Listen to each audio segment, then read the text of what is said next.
Guys, how are you? Welcome in. I'm the Untitled Tarot. Today I have laid out a reading for you with the Good Tarot and the Mystical Shaman Oracle mixed together. And you seem to be in the midst of like your own mythic adventure. And I say that because we're starting off with the Three of Fire. The fire talks about our ambitions, our dreams, our desires, our motivations, right? Sort of like that driving force in life. And I don't know if there's something about Aries season or the Aries new moon, but it feels like there's a spark under your ass that there never used to be, and you're reaching a little bit bolder, a little bit higher than you have in the past. And so with the Three of Wands being on this little boat here, it feels like you've already started the path, you've already started the journey, you're well on your way. The Sun card is coming up to join you. Now, when I look at this Sun card, it does give this feeling of like riding off into the sunset. It's very much of this Ten of Cups, my dreams are coming together, right? Everything's coming true type of energy. But the Sun also talks about illumination, and threes are very early on in the suit, which tells me that you might be recognizing that you need more clarity, you need more illumination, you need more wisdom, you need more guidance in order to get from point A to point B. The Sun is also a source of energy. So you also might be recognizing that you need more energy, you need more power, you need more wind beneath your wings or in your sails in order to get from point A to point B. And as you kind of trek this journey, there seems to be some kind of protective covering over you so that way you can safely make it through to your next stop. And your next stop is seemingly the Emperor.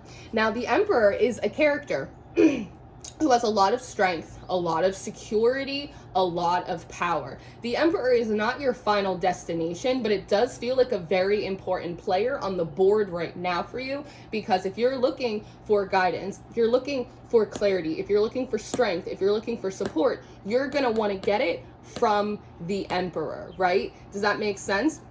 Now, the interesting thing when I look at these cards is that it sort of reminds me of the journey of Odysseus, and how when he's finally able to escape off of Calypso's island, he gets in his little boat and he's trying to make it to the next place, but Poseidon is not having any of it and continually tries to shipwreck him. But Athena is there as like this constant guide, this constant protective covering to make sure that he can actually get to the next kingdom. And when he finally gets there, he enters the kingdom of Alcinous. Now, the thing is, when he first gets on the island, he looks like a hot mess, right? He has been beaten by the waves. He has been battered, like he has been beat to shit. And you, when you finally show up to the Emperor's doorstep, you are coming forward like this page of water, right? Looking a little bit like a fish out of water.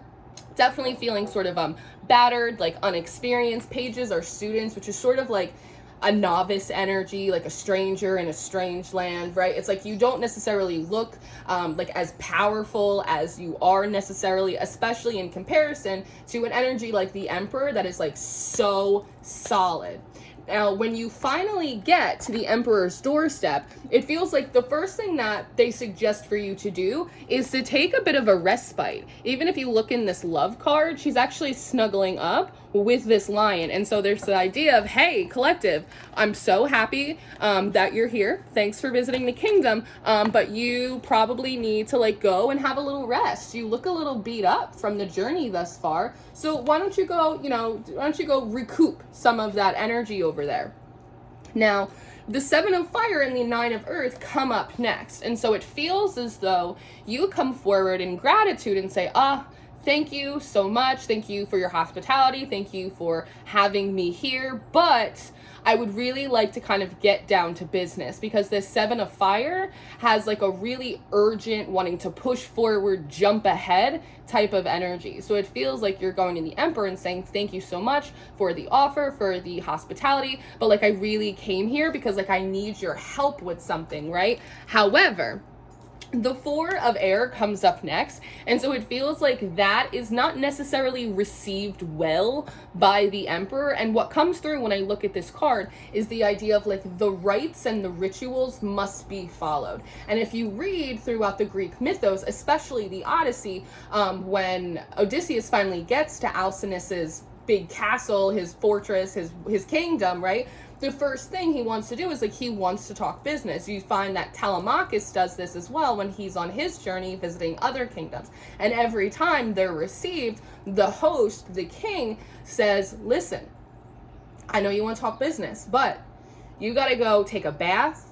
You have to be oiled down. You have to be anointed. We got to wash your hands. We have to feed you. We have to give you wine. We have to make offerings to the gods, right? Like there are rites and rituals. We will get to business after you are cleaned and oiled and supplicated to the gods, right? And you are well nourished, especially in, like ancient Greece, or for like Hellenic polytheist, under your house, it is very important that you treat your guests with like the utmost respect. You have to give them everything that they need. Then you can hear their concerns. So there's something here with this Four of Air of you having to kind of submit to that, even though you want to rush ahead and tell the emperor what you've been through and what you need and how like you could really use their support and all of that. There's a big pump the brakes. Go hose off, go oil yourself down, go reconnect to the gods, nourish yourself. Then after that is finished, then we will talk about the things that you need, right? So you are seemingly submitting to that. And so you are allowing yourself to kind of go to your bedchamber and go rest. The Heart of the Sky and the Messenger of Water come up next. And this reminds me, can you tell? It's Athena Day in my house. And this kind of reminds me of sort of this cosmic encounter. In the Odyssey, there are plenty of moments where Penelope, Odysseus's wife, is throwing a fit. She is upset, she's crying, she's weeping, it's a whole thing. And eventually, like, Athena will come and put her into a deep slumber, and then she will take on the form of like Penelope's sister and give her a little message to help her calm down and keep the faith that Odysseus is coming home. And that's what I see in these cards, right? It's like you submit to the emperor. All right, maybe I do need a shower and a nap and a meal before like I can properly bring my requests or my concerns to the emperor. And when you go off into this deep slumbered sleep, it feels like you have some kind of experience or some kind of encounter that is intended to give you advice. Now, the advice pertains to this Two of Air. There's an idea here of there is something that you want, and there is also a way that you need to go about it. Because there's two things. Remember, the emperor is not the final destination. The emperor is a powerful player that is able to give you something that you need to help you along the rest of the journey and the destination. So there one is kind of a message here of like, listen, the emperor will help you, but you have to approach the emperor properly. If we look through that mythos, we'll see there are many times where Athena and the other gods will make people speak more eloquently, with more wisdom, right? More maturely. And that allows the host to take them and their concerns and their needs much more seriously, right? So in one aspect, this has to do with like you need something from the emperor, but there's a certain way you have to go about it. But on the other side of the coin, like there's something that you want or need out of this life, right? You're riding off into the sunset, but there's a particular way that you have to go about it.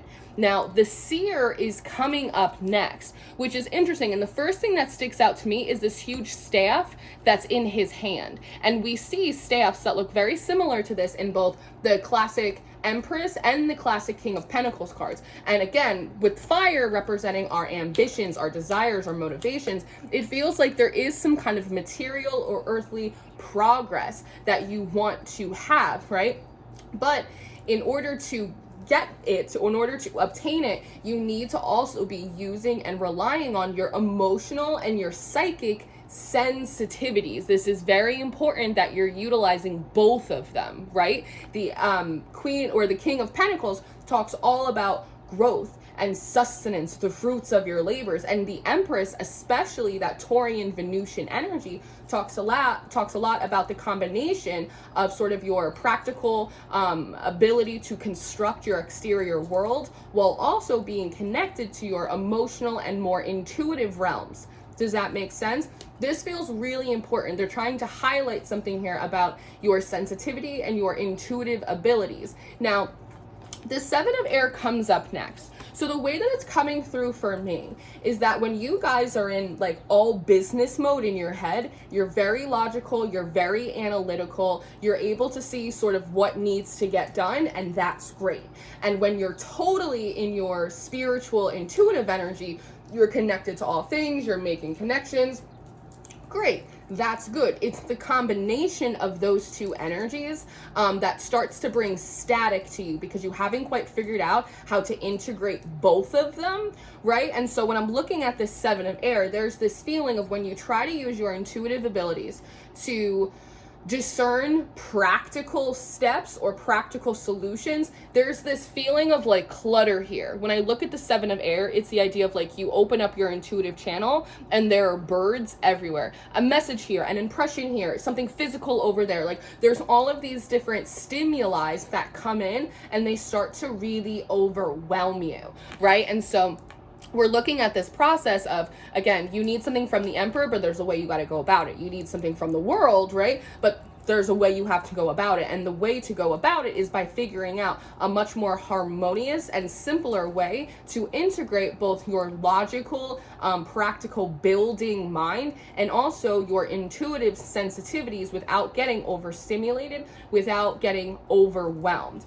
The Six of Earth comes up next. And what's interesting is if you look at this character, she actually isn't looking at any of the birds around her. It looks like she's looking right past them into the Six of Earth. And the antlers stick out more than anything else, right? And they come through like the bones and these pentacles that hang off. They feel like points on a map, right? They sort of feel like a trail. You go up here, you take a hard left, whatever it may be. And then you have water coming up next. So the way that I'm sort of reading this, which feels like sort of the ABC strategy of how you integrate or combine these abilities that you have, is to first establish the bones. What do you want? Where do you want to go?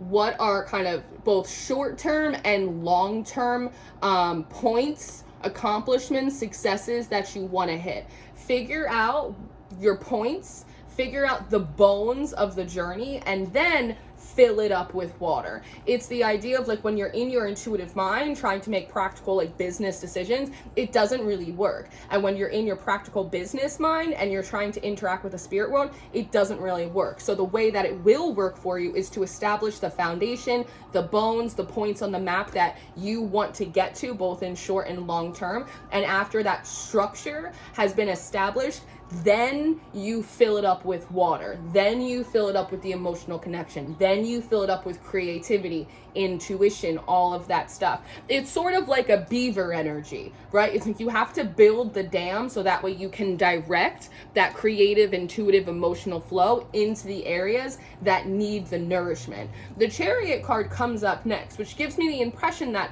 once you finally kind of nail this down and figure it out, there's sort of like a ding, ding, ding moment. The Chariot, this is how we do it. This is what's going to be successful for you, especially when we think about Cancerian energy, right? It has that kind of structured, tough outer shell, and then in the middle, it's all juicy meat. Do you know what I mean? Do you know what I mean? Like it's that type of energy. And that creates the power, the drive, the motivation, the head, the intuition, the emotional body, right? The physical effort, all being well ordered within yourself. And it feels like when you have this sort of aha moment, because again, this pertains to like the whole journey for you. When you have this aha moment, the drum starts beating and thunder comes in. And so it feels like this is a moment where you are accurately and appropriately acting in co-creation. And what I want to say is that so often we look at the universe or we look at the gods and we go, tell me what to do.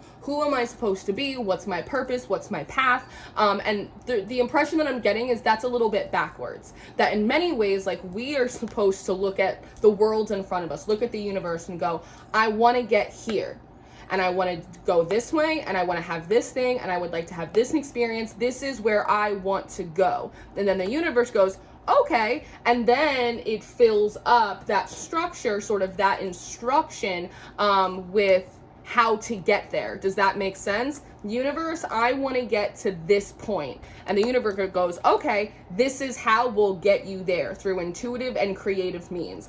You can get to point B, just listen to your intuition, observe and receive the creative solutions and directions, and you'll get there, right? That's how you work in co-creation and co-harmony with sort of the environment and the energies that are around you. And once you tap into that, there's a big, powerful force, which is cool because initially, like, you wanted power and clarity and support from the emperor, but through sort of this cosmic exchange, maybe while you're sleeping or in meditation, right, you have this visitation, that motivation, that power, that support, which is now sort of cosmic divine support, is now all within you. Now, something interesting that happens is you are stepping into, for a moment, the middle world, and it's coming out right underneath the seer. And so as you tap into this new energy, you also might be having this recognition that some of the foundational pieces, maybe some of the stops or the steps that you've taken thus far,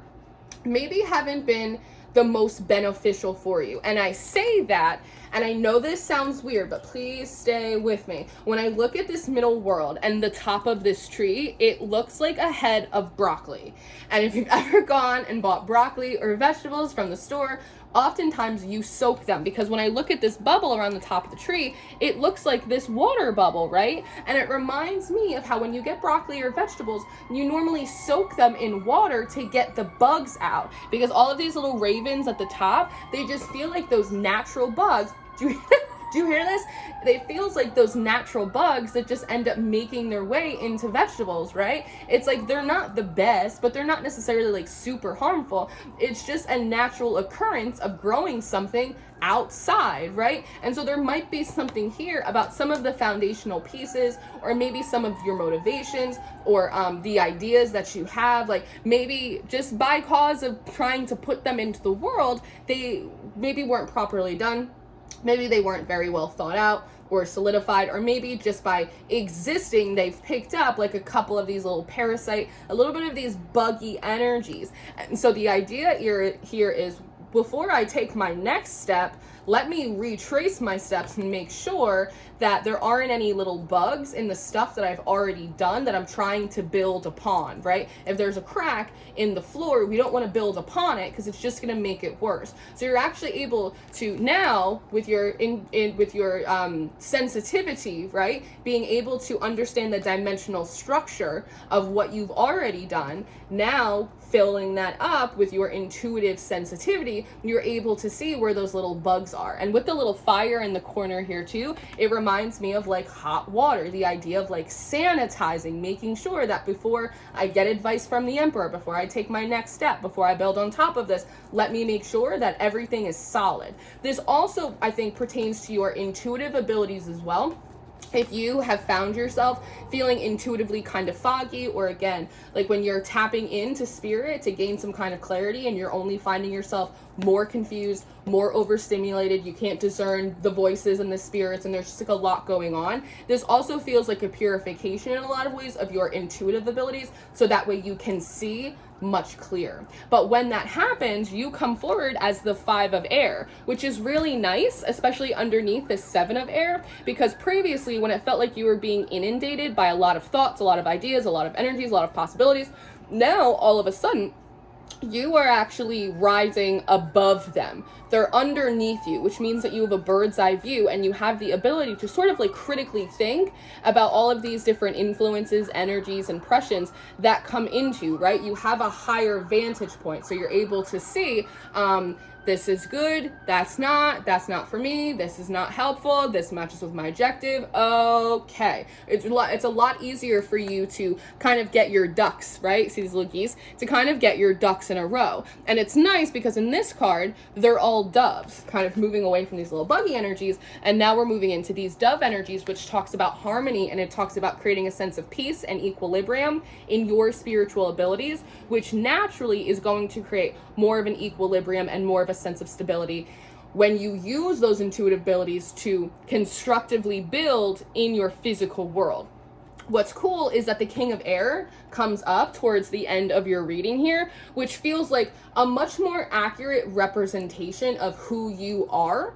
In the Odyssey and a lot of the mythos, there's several instances where like Odysseus will just wash up shore and he looks like a hot mess, right? Like he has just been like blown to shit from the journey. And then when he's washed and he's anointed, oftentimes like Athena will come in and give him the old razzle dazzle, and he'll step back into the room and people are like, wow, he looks like a god, he looks amazing, he's so well spoken, who are you, great Odysseus, right? Like it's that type of energy. And it feels like this is much more representative of who you actually are at this point in your journey, even if like you're still in the beginning stages of trying to build and construct something. You know, the King of Swords is also very clear. It's very direct. He knows what he wants. He's very fair in his assessments. He also has this element of like emotional maturity and like stoicism, right? Like a calmness to him, which I was not blessed with, but like a calmness to him, right? Which is cool because the idea here is that when you first arrive or when you first are introduced to come into contact with this emperor, you want to get like right down to business, right? But meanwhile, you look like this page of water, right? But by the end of it, you come forward as the King of Air. And so as opposed to kind of going to this emperor and going, look at me, I am a lonely page, right? Like, please help me, please sir, may I have some more? All of a sudden you come forward as the King of Air, much more of an equal. Now, instead of kind of being supplicant to needing something, this is the energy of we're gonna broker a deal.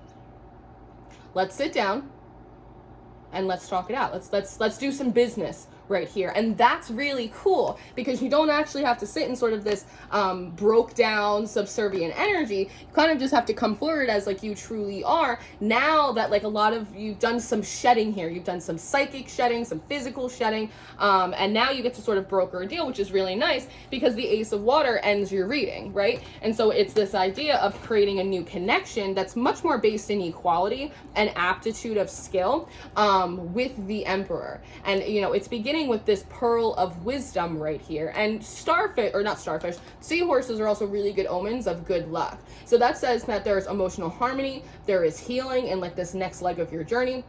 There's a lot more equilibrium and stability, and you have the ability to broker a deal with this emperor as opposed to kind of like begging for more soup, which is definitely the position that you'd rather be in. And so, you know, the fun thing here is that earlier the emperor told you when you just wanted to get down to business, we must respect the rites and rituals. The rites and rituals must be followed. And when we look at this middle world card, right, when you're kind of boiling and sanitizing, right, it's also a recognition that before you can build on the next step, the rites and rituals must be followed. We have to check for the crack in the floorboards. And at the top and the bottom of the deck, you have the Hangman and you also have the Tree of Life, which I think is cool because it brings forward that idea of like Odin hanging himself from the Yggdrasil in order to gain access to the mysteries and, you know, the secrets of the cosmos, right? And how in many ways, when the emperor said you have to follow the rites and rituals, it wasn't just talking about working with him in his house. It was also a message about the entire journey, right? That these are rites, these are rituals, these are processes that need to be followed to ensure safe passage to your finish line, to your point B, right? But in this experience, you seem to have done just that. And I think that's pretty cool. So this is what I have for you today. I hope that this was helpful. I hope that you enjoyed this. And if it resonated with you, it kind of gave you some more illumination on what may be coming up for you. Am I going to do an extended reading?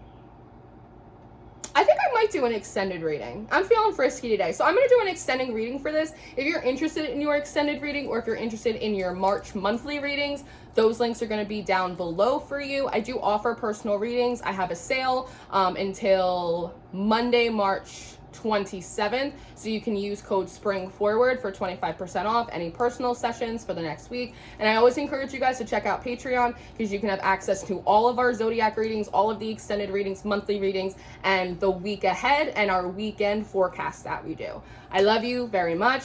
I hope that you enjoyed this. Thank you for spending time with me, and I will see you next time. Goodbye.